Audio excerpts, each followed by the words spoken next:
या बेटा इस कमीशन का जो हेड था, इस कमीशन का जो चेयरमैन था, इस कमीशन का जो चेयरमैन था उसका नाम था डॉक्टर दौलत सिंह कोठारी। दौलत सिंह कोठारी, डॉक्टर दौलत सिंह कोठारी। इसीलिए इस कमीशन का और एक नाम है कोठारी कमीशन। कोठारी कमीशन। तो बेटा इस कमीशन के दो नाम हैं। एक इसका नाम है इंडियन एजुकेशन कमीशन, दूसरा इसी कमीशन का नाम है कोठारी कमीशन। क्यों बेटा? क्योंकि इस कमीशन का जो चेयरमैन था उसका नाम था दौलत सिंह कोठारी। ठीक है बेटा, इस कमीशन को अपॉइंट किया गया था ये जानने के लिए कि जब इंडिया को इंडिपेंडेंस मिली उसके बाद जब सेकेंडरी एजुकेशन कमीशन आया, सेकेंडरी एजुकेशन के बाद अभी कौन से ऐसे रिफॉर्म्स हैं जो एजुकेशन को बेटर बनाएंगे, एजुकेशन को हम डे बाय डे कैसे बेटर बनाएंगे, कैसे मॉडर्नाइज करेंगे, कैसे इसके अंदर रिफॉर्मेटिव मेजर्स लाएंगे। इसके लिए बेटा इस कमीशन को अपॉइंट किया गया था 1964 के अंदर और 1966 के अंदर इन्होंने अपनी रिपोर्ट सबमिट की थी। हम कहते हैं इस कमीशन को बेटा अपॉइंट किया गया था जुलाई 1964 के अंदर। जुलाई 1964 के अंदर इस कमीशन को क्या किया गया बेटा? अपॉइंट किया गया। अपॉइंट किसके लिए? To suggest reformation in Indian education. To suggest reformation in Indian education in order to make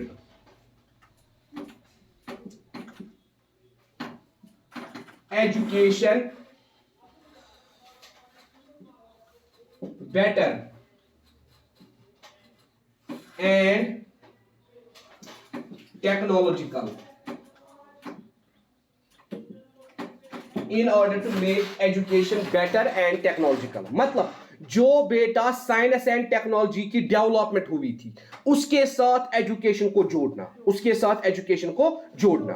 इस कमीशन ने जुलाई 1964 को इसको अपॉइंट किया गया और इन्होंने अपनी रिपोर्ट सबमिट की 29 जून 1966 के अंदर इन्होंने अपनी रिपोर्ट सबमिट की। ठीक है बेटा, इन्होंने अपनी रिपोर्ट सबमिट की जिसमें इन्होंने बोला कौन कौन सी रिफॉर्मेशन हमें एजुकेशन के अंदर लानी है ताकि इसका स्टैंडर्ड रेज हो जाए, ताकि इसके अंदर क्वालिटी आ जाए, ताकि इसके अंदर वो सलाहियत आए कि ये हर किसी टेक्नोलॉजी के साथ क्या करे बेटा? कंपीट कर सके। और बेटा इन्होंने क्या बताया regarding the aims of education? हमें यहां क्या पढ़ना है बेटा? Aims of education. Regarding the aims of education इस कमीशन ने क्या बताया? 4 aims of education according to this commission. इस कमीशन ने क्या बताया? एजुकेशन की 4 एम्स होनी चाहिए। 4 एम्स होनी चाहिए। किसकी? 4 एम्स ऑफ एजुकेशन। जो हम अभी एजुकेशन दे रहे हैं इस एजुकेशन की 4 एम्स होनी चाहिए। कौन कौन सी एम? पहली M increasing productivity. Increasing productivity. Increasing productivity पहला एम। एजुकेशन ज्यादा प्रोडक्टिव को प्रोड्यूस करना चाहिए। मतलब एजुकेशन का मेन एम क्या होना चाहिए? To make a learner productive, जो खुद प्रोडक्ट बना सके। मतलब यहां आप देखो जब एक लर्नर की डेवलपमेंट होती है यही लर्नर कल को बुक्स लिखता है, यही लर्नर कल को एजुकेशनिस्ट बनता है, साइंटिस्ट बनता है। ठीक है बेटा, तो इन्होंने क्या कहा? पहली चीज इंक्रीजिंग प्रोडक्टिविटी। और बेटा इसमें इन्होंने क्या बोला? एजुकेशन का मेन एम क्या होना चाहिए? प्रोडक्टिविटी को इंक्रीज करना। जितने ज्यादा हम प्रोडक्टिव बनेंगे उतनी ज्यादा क्या बढ़ेगी? National income. क्या बढ़ेगी बेटा? National income. नेशनल इनकम क्योंकि जो हमारी कंट्री की ग्रॉस डोमेस्टिक प्रोडक्ट है उसमें बेटा एजुकेशन पार्टिसिपेट करता है 4 to 6%। मतलब एजुकेशन सेक्टर से कितनी इकोनॉमी जनरेट होती है, कितना जीडीपी जनरेट होता है, 4 to 6% एजुकेशन से खाली। ठीक है बेटा, इसीलिए इन्होंने क्या कहा, जितना ज्यादा हम एजुकेशन को प्रोडक्टिव बनाएंगे उतनी ज्यादा जीडीपी इंक्रीज होगी, उतनी ज्यादा क्या होगी इंक्रीज, नेशनल इनकम। ठीक है बेटा, इसीलिए एजुकेशन को क्या बनाना है, प्रोडक्टिव बनाना है। दूसरा एम जो इन्होंने बताया, social and national integration, social and national integration, social and national integration, social and national integration, society में लोगों को जोड़ना और बेटा नेशंस को जोड़ना, नेशन को मजबूत बनाना। एजुकेशन का एम क्या होना चाहिए, to develop social values, to develop social values and to integrate the peoples of the nation. इसीलिए एजुकेशन का एम क्या होना चाहिए, कौन कौन सा वैल्यू डेवलप करना, यूनिटी, ठीक है बेटा, cooperation, honesty, humility, fraternity, equality, justice. ठीक है बेटा, ये वैल्यूज डेवलप होने चाहिए। एजुकेशन ऐसी होनी चाहिए जो बेटा इन वैल्यूज को क्या करे, डेवलप करे। And according to Kothari commission, उन्होंने बेटा क्या बताया, इस चीज के लिए आपको क्या करना है बेटा, उन्होंने क्या क्या बताया, उन्होंने बोला कॉमन स्कूल। क्या बोला बेटा, कॉमन स्कूल। यहां कॉमन स्कूल का मतलब क्या है बेटा, कोई भेदभाव नहीं होना चाहिए। ये गरीब का बच्चा है, ये लोअर कास्ट है, ये अपर कास्ट है, क्रीड की प्रॉब्लम, ऐसी प्रॉब्लम नहीं होनी चाहिए। ठीक है बेटा, कॉमन स्कूल, सबके लिए सेम स्कूल। ठीक है। दूसरी चीज, सोशल एंड नेशनल सर्विसेज, बच्चों को तैयार करना है किसके लिए, social and national services, social and national services के लिए बच्चों को क्या करना है, तैयार करना है। इसी तरह बेटा तीसरी चीज, सोशल और नेशनल सर्विस के लिए हम बच्चों को कैसे तैयार करेंगे, जब हम बेटा स्कूल्स में social service programmes, social service awareness रखेंगे, तब जाके बेटा बच्चे तैयार होंगे। आपके क्लास में एक बच्चा सीआर होता है, एक बच्चा, उसके ऊपर क्या रेस्पॉन्सिबिलिटी होती है। आप देखो क्लास में टीचर्स टाइम पे आते हैं, आप देखो क्लास में कौन कौन सी प्रॉब्लम्स है उनको हाईलाइट करना। या बेटा आपको स्कूल में हाउसेस बनाते हैं, आज ग्रीन हाउस है, आज रेड हाउस है, जिसके साथ बेटा इंचार्ज होता है, एक टीचर इंचार्ज होता है। उनका काम क्या होता है बेटा, to maintain the discipline during assembly, to maintain the discipline during lunch period. ठीक है बेटा, उनका काम क्या होता है, इन्हीं चीजों को बेटा हाईलाइट करना, इन्हीं चीजों को हाईलाइट करना। इसीलिए बेटा ये क्या कहते हैं, एक तो कॉमन स्कूल होना चाहिए, दूसरा सोशल एंड नेशनल सर्विसेज ये होनी चाहिए। उसके बाद बेटा तीसरी चीज जो ये कहते हैं, appropriate language policy, appropriate language policy, appropriate language policy.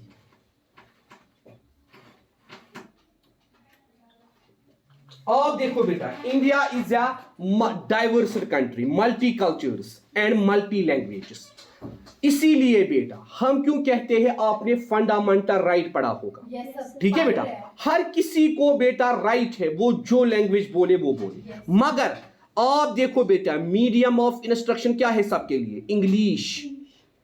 हम जिस तरह हिंदी पढ़ाई जाती है, उर्दू पढ़ाई जाती है, कश्मीरी पढ़ाई जाती है, but the medium of instruction is English. ठीक है बेटा, ये हर एक जगह यही है, हर एक जगह इंग्लिश ही है। तो लैंग्वेज पॉलिसी हमें बनानी है, हमें हर किसी लैंग्वेज को एक्सेप्ट करना है, हमें हर किसी लैंग्वेज का रेस्पेक्ट करना है, मगर मीडियम ऑफ इंस्ट्रक्शन एक ही लैंग्वेज है जो सबके लिए सेम है। उसके बाद बेटा हम कहते हैं promotion of national concepts, the promotion of national consciousness.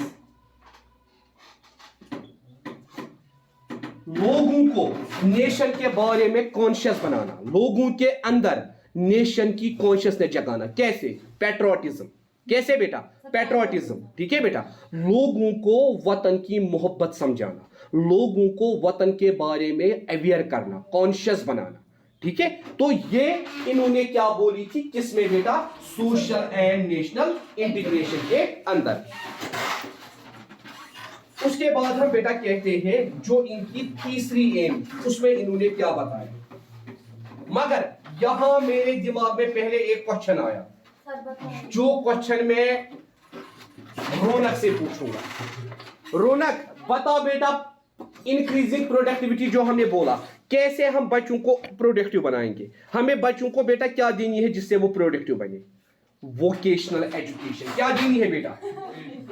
Vocational education. मतलब बेटा हमने पिछली एम में भी पढ़ा, क्या? बच्चों को आर्ट एंड क्राफ्ट देना है। बच्चों को क्या देना है? आर्ट एंड क्राफ्ट, ताकि बच्चे क्या बने बेटा? वोकेशन। ठीक है बेटा, बच्चे अपना खर्चा खुद उठाए। हमें क्राफ्ट बेस्ड एजुकेशन देनी है। एक तो बेटा वोकेशनल एजुकेशन हमें देनी है बेटा। और कोई एजुकेशन है, और कोई एजुकेशन है जो बेटा हमें प्रोडक्टिविटी इंक्रीज कराएगी? Science education. Science education, science education. ठीक है बेटा, जब हम साइंस पढ़ते हैं हमारे अंदर स्किल्स डेवलप होते हैं, और जब हम उन प्रॉपर स्किल्स का इस्तेमाल करते हैं हम कुछ भी चीज बना सकते हैं। ठीक है बेटा, हम कोई भी चीज बना सकते हैं। इसी तरह बेटा आप देखो हमें क्या काम करना है, हमें बच्चों को वर्क एक्सपीरियंस भी देना है। वर्क एक्सपीरियंस, जैसे आप कभी कभार हंसते हो, आपके क्लास का कोई लड़का सिलेक्ट होता है ढोल बजाने के लिए, मतलब जो ना असेंबली पे ढोल बजाता है, या कोई लड़की, मतलब अलग अलग हाउस की ड्यूटी होती है, बाकी बच्चों को हंसी आती है। मगर बेटा जब वो ट्रेन होता है ढोल बजाने में, वो कल को अपना बैंड क्रिएट कर सकता है। मैं वही बोल रहा हूं, अपना बैंड वो क्रिएट कर सकता है। या बेटा आपको किसी को बेटा जो हाउस इंचार्ज होता है, जिसको आप क्या बनाते हो, डाइस इंचार्ज, जो ना बेटा बुलाता है सबको, किसको आज क्या प्रोग्राम है, किसी को न्यूज है, किसी को नात है, किसी को कुछ और है। कभी कभार उससे भी गलती होती है, आप हंसते हो, मगर आप देखो उसका कॉन्फिडेंस क्या होता है, इतने लोगों के सामने आना, उसके बाद डाइस इंचार्ज का काम करना। लेटर ऑन वही बेटा गुड डिबेटर भी बनता है, और बेटा उसी के अंदर वो स्किल्स डेवलप होती है। तो वो क्या, उससे क्या मिलता है बेटा? Work experience. ठीक है, तो ये चीजें हमें कहां देनी है? इंक्रीजिंग प्रोडक्टिविटी में। अब बेटा तीसरा एम जो इन्होंने बताया, according to secondary education commission, accelerating the process of modernisation. Accelerating the process of modernization, accelerating the process of modernization। Modernisation process को बढ़ाना है, एक्सेलरेट करना है, क्योंकि बेटा डे बाय डे मॉडर्न हम बनते हैं, डे बाय डे हमारा कल्चर चेंज हो रहा है, मॉडर्नाइजेशन अपना रास्ता खुद बना रही है डे बाय डे। अब एजुकेशन में इसको हम कैसे लाएंगे, या एजुकेशन को हम कैसे मॉडर्नाइज रखेंगे? हमें बच्चों को क्या देनी है? क्यूरोसिटी। हमें बच्चों को क्या बनाना है? क्यूरोसिटी उनमें क्रिएट करनी है किसी भी लेटेस्ट टेक्नोलॉजी के लिए। आप आपस में बात करते हो, जूम पे अच्छे क्लासेस होते हैं, या गूगल मीट पे, या वॉइस ऐप पे। आपको आज तक कंसेप्ट नहीं था जूम का, जो ही आपको जूम का कंसेप्ट मिला, इससे आप क्या हो गए? क्यूरियस हो गए। क्या इंटरनेट पे भी कोई ऐसी एप्लीकेशन है जिससे हम पढ़ सकते हैं? या जब आपने जूम से क्लासेस लिए, आपने अपनी सहेली से बात की, उसने आपको बोला हमारा सर वॉइस पे देता है, आपने बोला चलो हम भी वॉइस ऐप ट्राई करेंगे। आप क्या रहते हो? क्यूरियस कि वॉइस ऐप कैसी होगी, इसी तरह गूगल मीट ऐप कैसी होगी। ठीक है बेटा, तो ये आपके अंदर क्या करती है? क्यूरियोसिटी। आपको सहेली फोन करती है, यूट्यूब पे ये चैनल है, वहां आप देखो टीचर ने कैसे एक्सप्लेन किया है, आप भी उस चैनल को सब्सक्राइब करो, आप भी उस चैनल पे जाओ। तो बेटा जब हम मॉडर्नाइजेशन को एक्सेलरेट कर रहे हैं, कैसे करेंगे? पहले बच्चों में क्या लाएंगे? क्यूरियोसिटी। दूसरी चीज, हम इस मॉडर्नाइजेशन को कैसे बढ़ाएंगे? सोशल चेंज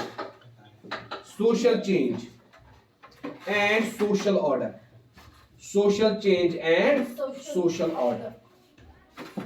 जब इंटरनेट बेस्ड एजुकेशन आई, ऑनलाइन सिस्टम आया, ऑटोमेटिकली सोसाइटी में एजुकेशन सिस्टम चेंज हो गया। अब क्या बन गया? नया सोशल ऑर्डर, कि अब हम इंटरनेट को इस्तेमाल कर सकते हैं ऑनलाइन टीचिंग के लिए बाय यूजिंग डिफरेंट एम्स। अब हम खाली ऑफलाइन नहीं पढ़ा सकते हैं बल्कि ऑनलाइन भी पढ़ा सकते हैं बाय डिफरेंट एम्स। और बेटा इससे क्या हुआ? पिछले 3 साल से एजुकेशन सिस्टम में चेंज आई। Maximum teaching learning process takes place through online because of the disease corona virus. तो बेटा इससे क्या हुई? हम वक्त के साथ साथ मॉडर्न बन गए। जिस फोन को हमने कभी इस्तेमाल ही नहीं किया था पढ़ने के लिए, उससे आज हम पढ़ रहे हैं। जो हमारे बच्चे जिनको हम फोन कभी नहीं देना चाहते थे, वो आज क्यूरियस हो गए अबाउट इंटरनेट। वो आज घर बैठे बैठे इंटरनेट से मैक्सिमम पढ़ाई कर रहे हैं। ठीक है, तो हम कहते हैं accelerating the process of modernisation. ये उन्होंने और एक एम बताई। उसके बाद बेटा चौथी एम उन्होंने क्या बताई? कल्टिवेटिंग सोशल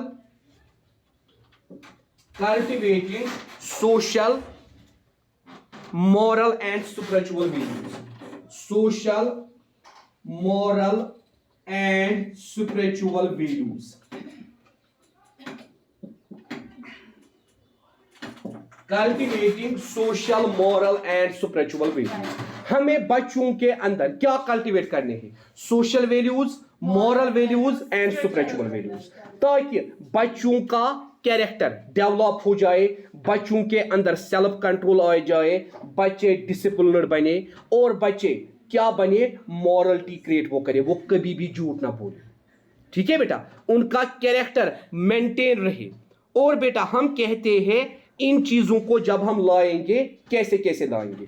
एक तो बेटा हम क्या देंगे? सोशल एजुकेशन, सोसाइटी के लिए। दूसरा बेटा रिलीजियस एजुकेशन, हम इंक्लूड करेंगे रिलीजियस एजुकेशन को।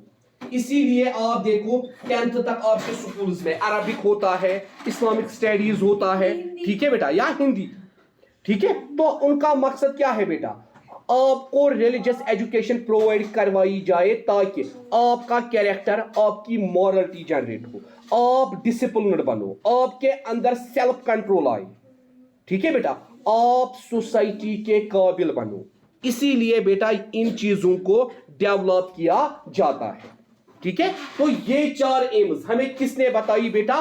कोठारी कमीशन या इंडियन एजुकेशन कमीशन, जो अपॉइंट किया गया था ये जानने के लिए कि कौन से रिफॉर्मेटिव प्रोसेसेस हम एडॉप्ट करें।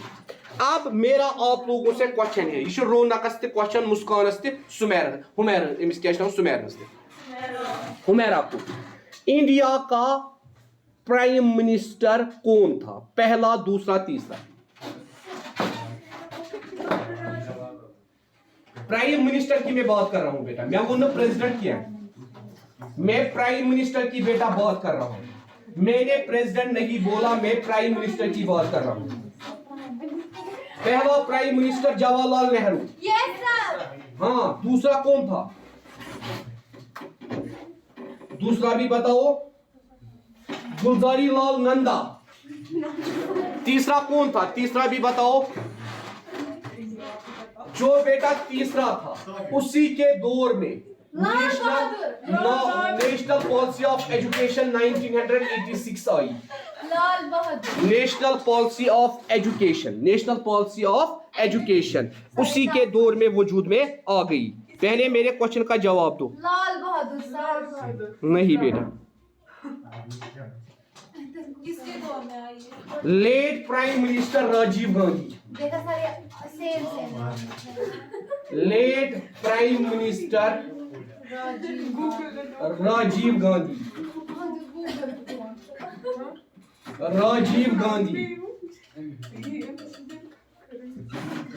नेशनल पॉलिसी ऑफ एजुकेशन 1986, पहली एजुकेशन पॉलिसी वो भी नेशनल लेवल पे, पहली एजुकेशन पॉलिसी वो भी नेशनल लेवल पे। कब बेटा? 1986। यहां मैं आपके 3 पॉइंट्स क्लियर करूंगा जो आपको याद रखें।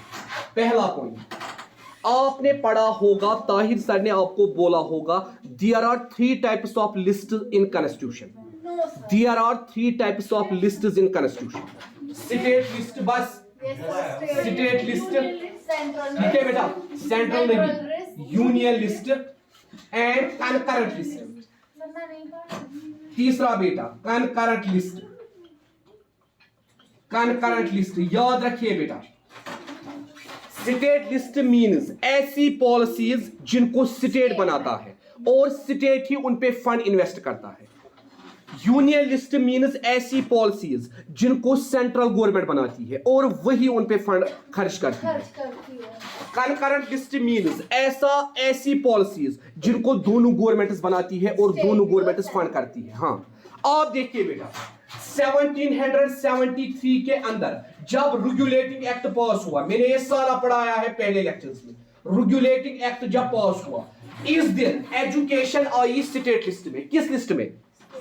जब ये एक्ट पास होता है 1773 रेगुलेटिंग एक्ट, जिस एक्ट ने हमें क्या बोला? Formation of government under the Britishers in India.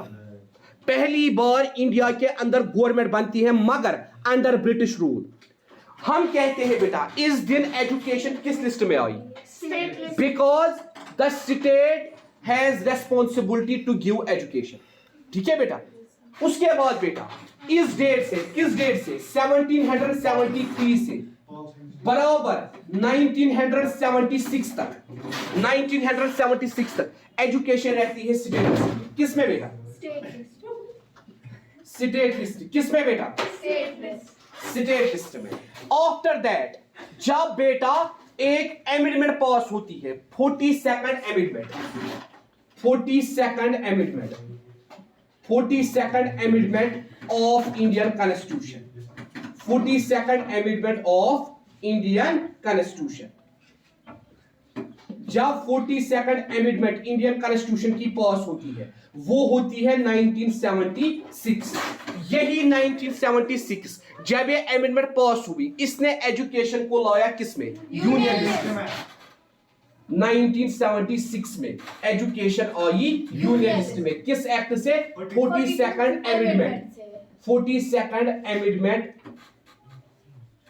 In Indian constitution, in Indian constitution.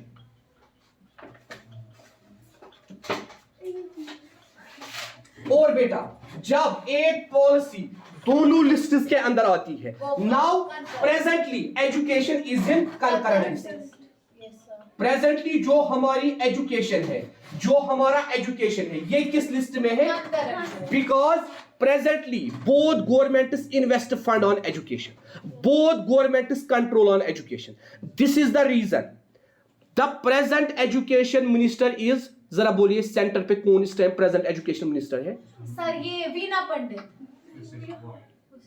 Dharmendra Pradhan, Dharmendra Pradhan, BJP minister Dharmendra Pradhan, जो प्रेजेंटली इस टाइम एजुकेशन मिनिस्टर है एट सेंट्रल लेवल, जिसको हम कहते हैं minister of human resource development, MHRD, minister of human resource development, जिसको बेटा कहा जाता है minister of human resource development. Dharmendra Pradhan, Dharmendra Pradhan, Dharmendra Pradhan, present MHRD minister, minister of human resource development. तो आप देखिए जब नेशनल पॉलिसी ऑफ एजुकेशन पास हुई, कब? 1986। ये पहली एजुकेशन पॉलिसी थी जो बेटा both central and state level पे पास हुई। That is why it is known as national policy on education.